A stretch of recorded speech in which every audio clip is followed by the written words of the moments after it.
My feet were already swollen before the dinner rush even started, and the tiled floor behind the bar felt like it was designed to punish anyone who stood still too long. The restaurant looked expensive from the street, all glass and gold light, but behind the scenes it was heat, steam, and the sharp smell of bleach that never truly left my hands. I kept my hair pulled back tight, not because it made me feel neat, but because loose strands invited criticism from managers who liked having reasons to look down on people.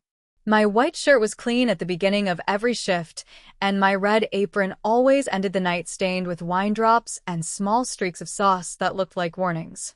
The regular customers never looked at me long enough to remember my face, and the ones who did usually looked for the wrong reasons. I was invisible in the way poor people become invisible, like a chair someone forgets they sat on. That was fine, because invisibility meant safety, and safety meant rent. Then he walked in, and the room changed, as if the air had been rewritten.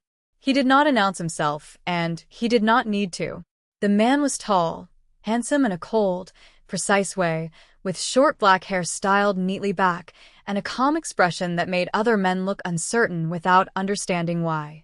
He wore a dark coat, expensive but understated, and he moved like he owned time, like he could slow it down if he wanted. Two men followed him, not as friends, but as shadows that had learned how to breathe. Conversations lowered themselves. Even the pianist, who was never asked to stop, softened the keys as if he had been warned without words. The hostess smiled too fast, then corrected her posture, like she had remembered her place. "Good evening, sir," she said, voice trembling at the edge. He nodded once, barely, then looked past her like she was a doorframe. When I stepped out with a tray of drinks, I felt his gaze find me, not hungry, not friendly, but assessing, like he was choosing where to place a knife. "You," he said, not loudly, and still the word cut through the room. I walked over because that was what I did, because refusal was a luxury I could not afford. Up close, his eyes were dark and still, and his face was unreadable in the way dangerous people often are. "Yes, sir?" I asked, keeping my voice steady while my stomach tightened. He held out his hand to accept a menu, and that was when I saw it. A ring on his finger, thick and heavy, with a distinctive crest that caught the light in a way that made my chest go tight. I had seen that crest in a different place in a different life, in the small memories I kept hidden like contraband. My mother had a ring like that, and I had watched her turn it in her palm when she thought nobody was looking, like it was a piece of history that could burn her. My throat dried out before I could stop myself. "Sir," I said, softer than I meant to, "my mother has a ring like yours." His hand froze in midair, and the world felt like it paused around it. The calm expression did not break, but something underneath it shifted, like a locked door had just recognized the correct key. His gaze sharpened until I felt exposed down to my bones. "What did you just say?" he asked, still quiet, still controlled, and that control was somehow worse than anger. I swallowed, aware that every person at the table was pretending not to listen while listening with their whole bodies. "My mother," I repeated, trying not to shake. "She has a ring with that crest." He did not blink for a long beat. Then he leaned back slightly, and one of the men behind him moved, just one step, as if preparing for something. "What is your name?" the man asked. I should have lied. I knew that immediately because names were threads, and threads could be pulled. But his voice wrapped around the question like it was already decided. "Nia," I said. His eyes did not leave mine. "Nia," he repeated, tasting it like he was testing whether it belonged to him. Then he turned his hand palm down on the table, hiding the ring from everyone else, as if he had suddenly remembered it was a weapon. "Bring me water," he said, and his tone made it sound like a command that extended beyond the table and into my future. I nodded, and my legs moved even though my mind wanted to run. As I walked away, my heart hammered so hard it felt like my body was trying to warn me. I told myself it was just a coincidence, just some rich man with an old ring, just the kind of story my exhausted brain would make dramatic. But when I glanced back, he was still watching me, and his gaze did not feel curious. It felt like possession beginning to take shape. I tried to keep working like nothing had happened, but my hands betrayed me in small ways, fumbling with glass rims, trembling as I refilled pitchers, slipping slightly on the wet edge of the service station.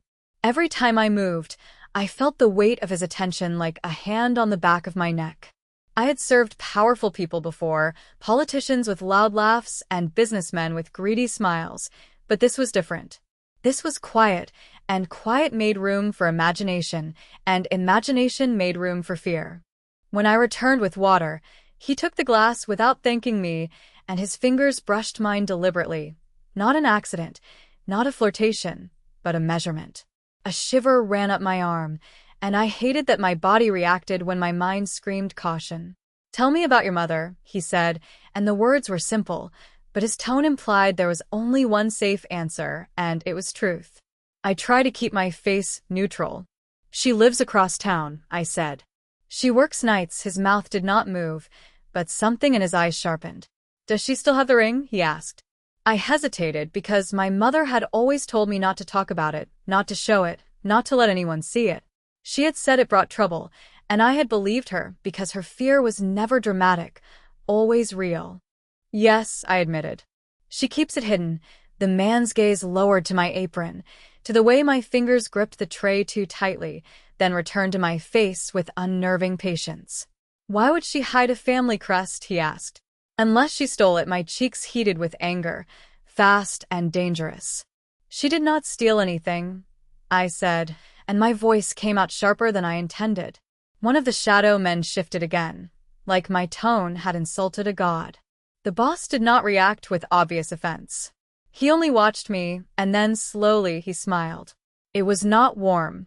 It was a recognition, like he had found exactly what he expected. "Good," he murmured. "You defend her." I realized too late that I had just shown him my weakness, and he looked pleased, like weakness was a door he knew how to open. The rest of the table ordered food in low voices, but their eyes kept flicking toward me, toward him, toward the invisible line that had formed between us. I walked back to the kitchen, and the noise hit me like a wave, but it did not drown the feeling in my chest.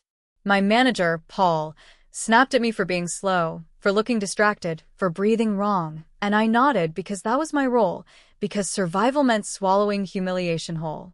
Yet even Paul's bullying felt smaller now, like background static compared to the presence in the dining room.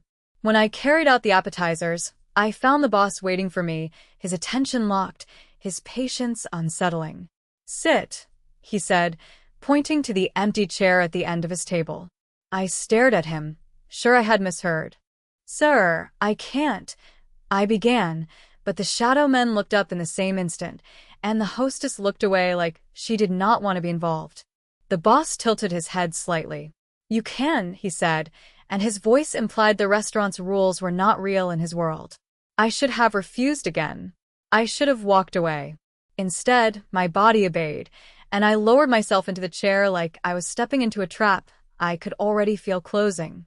The table's linen smelled like money and expensive detergent, and the closeness of him made my lungs feel too small. "You are not here to serve tonight," he said. "You are here to answer." My mouth went dry. "Answer what?" I asked. He lifted his hand again, slowly, letting the ring show just enough to catch my gaze. "Where did your mother get that ring?" he asked. I swallowed, hearing my mother's voice in my head, hearing the warning woven into every story she had ever half told me. "She said it was from my father," I said, and the moment the words left me, I regretted them. The boss's eyes darkened with something that was not surprise, but confirmation. "Your father," he repeated softly, as if he already knew the man's name and the man's sins. Then he leaned forward, and his voice dropped lower, intimate enough to feel like a secret shared in the dark. "Do you know who I am, Nia?" I shook my head because I did not want to speak his name because names gave power and he already had too much. He studied me for a long beat. "My name is Kong Junesio," he said, calm and certain, and the way he said it made the syllables feel like a lock clicking shut. I had heard whispers, of course. Everyone in the city had. Not in the newspapers, not on television, but in the way people warned each other to be careful, to mind their routes, to not cross certain lines. I felt my blood turn cold. "You should not be talking to me," I whispered. He smiled again, still not warm. You should not have recognized my ring, he replied, and the words felt like fate pretending to be conversation. I did not remember standing up, but suddenly I was on my feet again, the tray clutched like a shield, my pulse loud in my ears. The restaurant felt smaller than it had a few minutes ago, like the walls had moved closer to keep me inside. Kong Jun-seo watched me with an expression that suggested he expected my panic, as if fear was the most predictable thing in the world. I need to work, I said, trying to sound normal, trying to pull the moment back into something ordinary. He did not argue. He simply looked at one of his men, and the man stood, walked toward the host's stand, and spoke quietly to the manager. I watched Paul's face change from annoyance to sudden obedience, and the sight of that made my stomach twist. Paul hurried over to me, eyes wide, voice too polite. "Nia, you can take your break now," he said, and I stared at him because he had never once offered me a break without making me feel guilty for needing it. I didn't ask. I began, but he cut me off. "Just take it," he said, and his gaze flicked toward Kong Jun-seo like he was afraid to look at him directly. I felt something cold settle in my chest, the knowledge that the restaurant's rules were no longer mine to follow. I walked toward the back hallway, toward the staff room, but Kong Jun-seo's presence followed. I knew he was behind me without turning because the air felt different, heavier, quieter. The staff room smelled like old coffee and damp coats, and the fluorescent light hummed overhead like an insect. I turned, and he was there, filling the doorway, too elegant for the cramped space, like a blade placed carefully on a cheap table. One of his men stood farther down the hall, not watching us directly, but close enough to remind me of consequences. "You are afraid," Kong Jun-seo said, and his tone was not mocking. It was clinical, almost gentle, which made it more terrifying. "You should be," I admitted, my voice thin. He stepped closer, slow and controlled, and the proximity made my skin prickle. "Fear is useful," he said. "It teaches you who has power." I swallowed, refusing to let tears rise because tears invited pity, and pity was a form of ownership I did not want. "What do you want from me?" I asked. His gaze moved over my face, over the tight pull of my hair, the tired shadows beneath my eyes, the red apron that marked me as someone meant to be ordered around. "I want the truth," he said. "And I want the ring." I shook my head before thinking. "It's not mine," I said. "It's my mother's." His eyes narrowed slightly, and his voice softened in a way that felt like a hand closing around my throat. "Everything connected to that ring becomes mine," he said. That is how legacy works. The word legacy hit me harder than threat because it implied history, blood, and decisions made long before I was born. "My mother doesn't even talk about it," I said. "She just keeps it hidden." Kong Juo's jaw tightened, almost imperceptibly. "She hides it because she knows what it means," he replied. "And she hides you because you are part of what it means." My heart stumbled. "I don't understand," I whispered. He studied me for a moment, and something in his gaze shifted, a flash of something darker and more personal, like anger wrapped in discipline. "Your mother's choices created a problem," he said. "You are the living evidence of that problem." My hands clenched at my sides. "I'm not a problem," I said, and I hated how small my voice sounded. He stepped closer until I could smell his cologne, subtle and expensive, layered over the faint scent of cold night air. "Not to me," he murmured. "Not if you do what I say." The words should have made me furious. And they did, but they also made something else move in my chest, something confused and dangerous. I had spent my life being dismissed, mocked, used, but never spoken to like I mattered in a larger story. Even his menace carried a kind of attention that felt like gravity. "Why would you care about me?" I asked, and my voice broke slightly despite my effort. Kong Jun-seo lifted his hand, the ring catching the light, and he held it between us like a symbol and a warning. "Because someone you have never met built his empire with that crest," he said. "And because that crest does not appear in the hands of a waitress unless blood has been spilled or blood has been hidden." My stomach turned, images flashing of my mother's careful silence, her long nights, her habit of checking locks twice.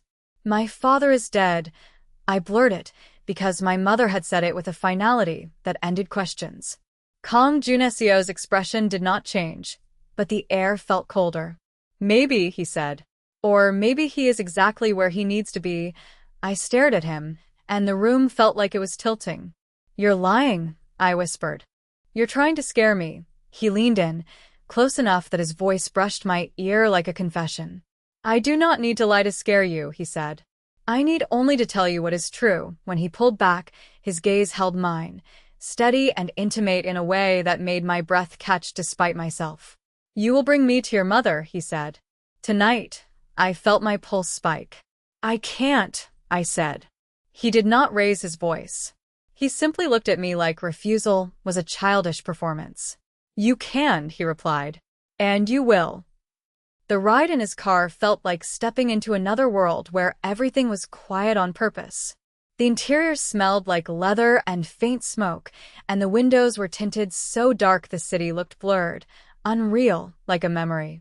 I sat stiffly, my red apron folded in my lap because I had not even been allowed to change, and the contrast between my cheap uniform and the luxury around me made my skin burn with humiliation.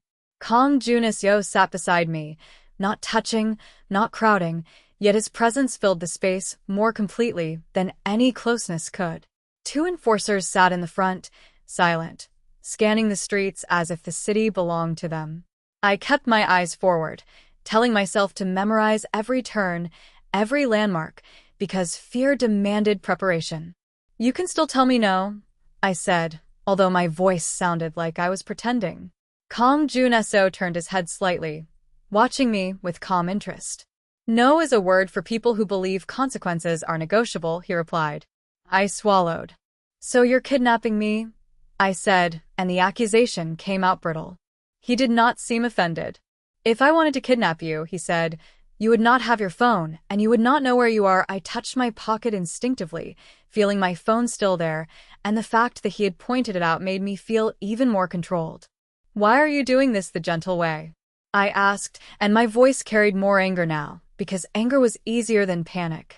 Kang Jun-seo's gaze held mine for a moment, and something unspoken passed through it, something that felt like calculation mixed with restraint. Because you are not just leverage, he said. And because I do not enjoy breaking what I might need intact, my stomach twisted again at the casual cruelty of that logic. What do you need me for? I asked. He looked out the window for a beat, the city's lights sliding over his face like moving shadows. You are a bridge, he said. To a woman who thought she could disappear with something that belongs to my bloodline, the word bloodline landed hard, heavy with meaning I did not have and did not want. My mother doesn't belong to you, I snapped. He turned back to me slowly. She belongs to her choices, he said. And choices of owners. I hated him in that moment, and I also hated that part of me listened like his words mattered more than anyone else's had. The car stopped in front of my mother's building, an aging complex with peeling paint and a flickering hallway light that never worked properly. The contrast between his world and ours looked obscene. I stared at the entrance, my chest tight with dread. She'll be terrified, I whispered. Kang Jun-seo's expression softened just slightly, in a way that made my breath catch because softness from him felt like a dangerous gift. Then do not scream, he said. Do not make it worse. I opened the door with shaking hands, my shoes crunching on gravel, and the cold air hit my face like a slap. His men followed at a respectful distance, not close enough to seem like a scene, but close enough to end any illusion of freedom. I led Kang Jun-seo up the stairs, each step louder than it should have been, and my hands fumbled with the key. When I opened the door, my mother stood in the small kitchen, still in her nightclothes, hair wrapped, eyes tired but alert. The moment she saw me, relief flickered. The moment she saw him behind me, the relief shattered. Her face drained of color so fast it looked like a candle being snuffed out. Mia, she breathed, voice barely there. Her gaze locked onto the ring on Kang Jun-seo's hand, and her body went rigid as if her bones had turned to stone. Kang Jun-seo stepped into our cramped living room like he belonged there, like the walls were built to contain him. It has been a long time, he said, his voice calm, almost polite. My mother's lips trembled. You shouldn't be here, she whispered. Kang Jun-seo's eyes did not soften for her. You should not have taken what was not yours, he replied. My mother looked at me then, and the look was not just fear. It was guilt, deep and ancient, like she had been carrying it so long it had shaped her spine. "Nia, go to your room," she said, voice breaking. I shook my head immediately. "No," I said. "Tell me the truth." Kong Junseok watched the exchange with a quiet satisfaction that made my skin crawl. "She deserves the truth," he said, and his gaze returned to my mother like a blade, finding its sheath. My mother's hands clenched at her sides. "You don't understand what you're doing," she told him. Kong Junseok stepped closer, and the air in the room seemed to tighten around his movement. "I understand exactly," he said. "You hit a crest. You hit a child. And you hit a story that belongs to me." My mother's eyes glistened, and for the first time I saw her not as the woman who worked and worried and survived, but as someone trapped inside a past she had never escaped. "Please," she whispered, and the words sounded like surrender. Kong Junseok's gaze flicked to me, and something in it felt intimate, almost possessive, like he was already rewriting where I belonged.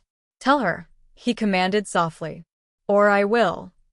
My mother closed her eyes like she was bracing for a blow that had been falling for decades, and when she opened them again, something in her expression had shifted from panic to exhausted resolve. She moved slowly to the small wooden table by the window, the one with the uneven leg, and reached into a hidden compartment beneath a loose panel. Her fingers trembled as she pulled out a folded cloth, worn thin from years of careful handling. When she unfolded it, the ring lay there, heavy and unmistakable, its crest catching the dim light of the apartment in the same cold, deliberate way it had caught the light in the restaurant.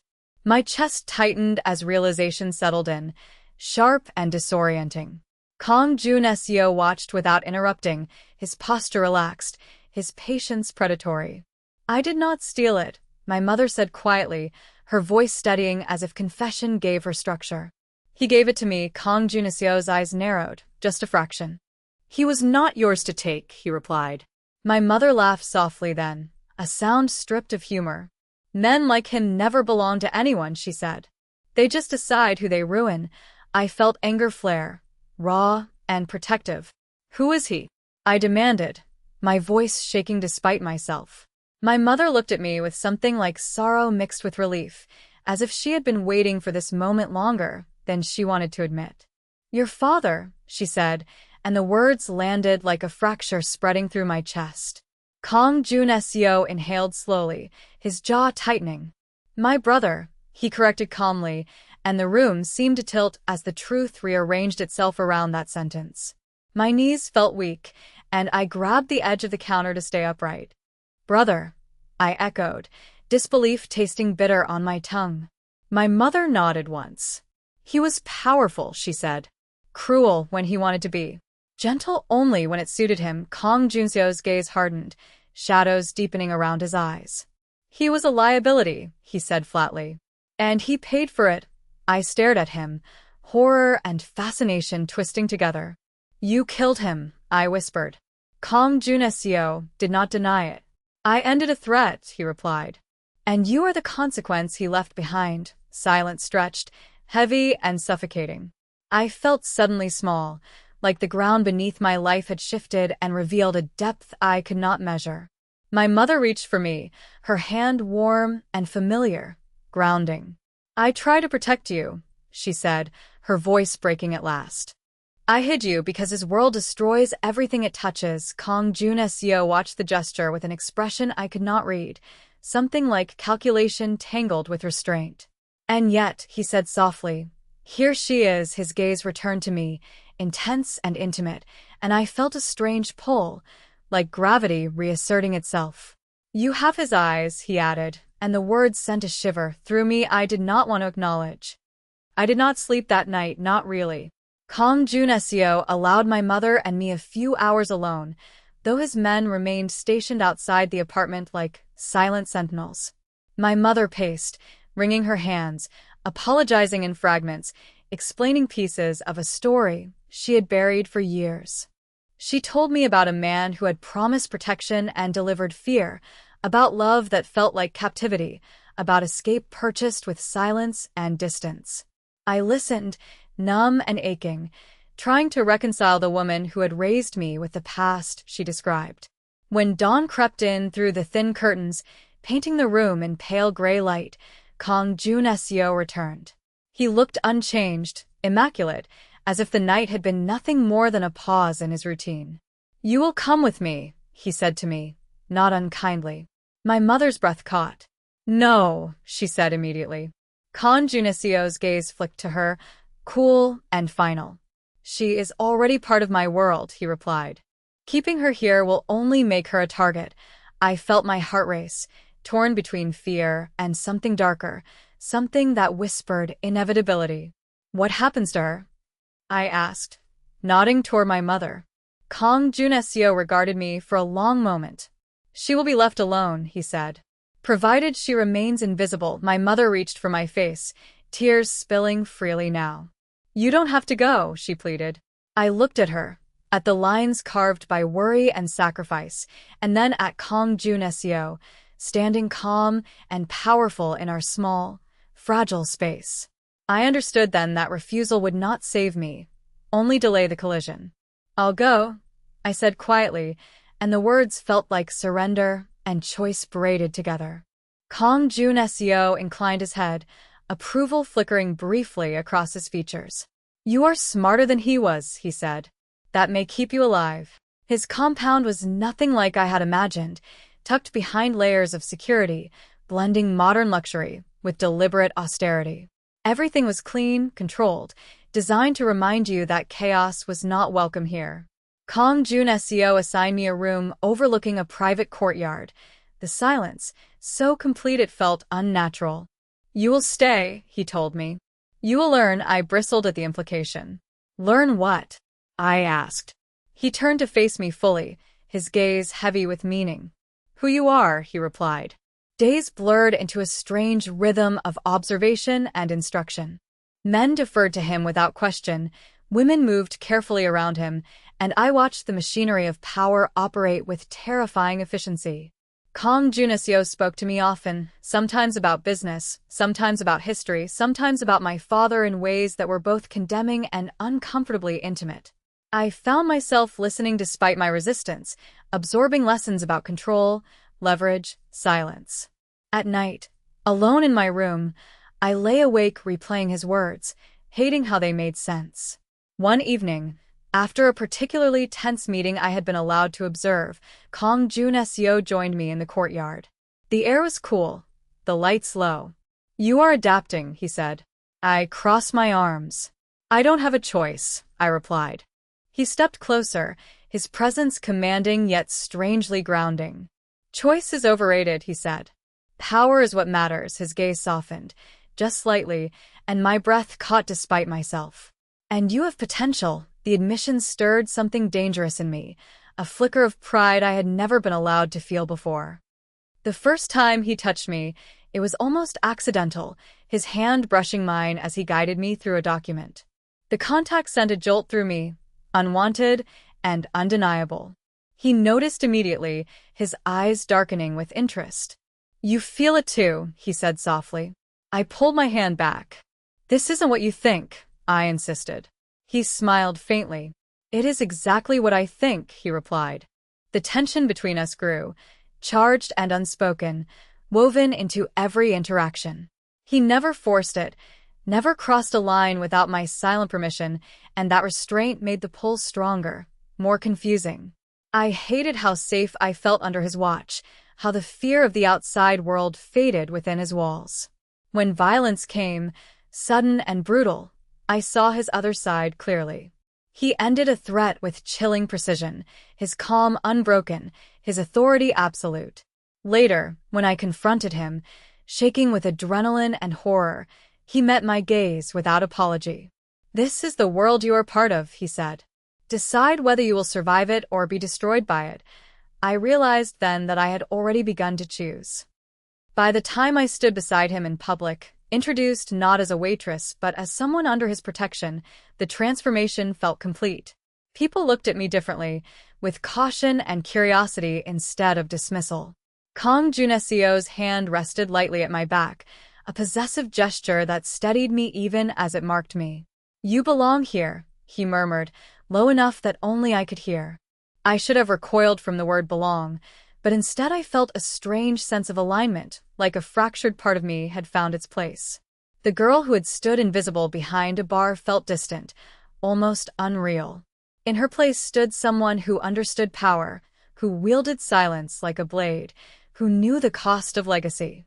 As I met the gazes around me without flinching, I felt fear recede, replaced by something darker and more intoxicating. Acceptance did not come as relief, but as clarity, sharp and irrevocable.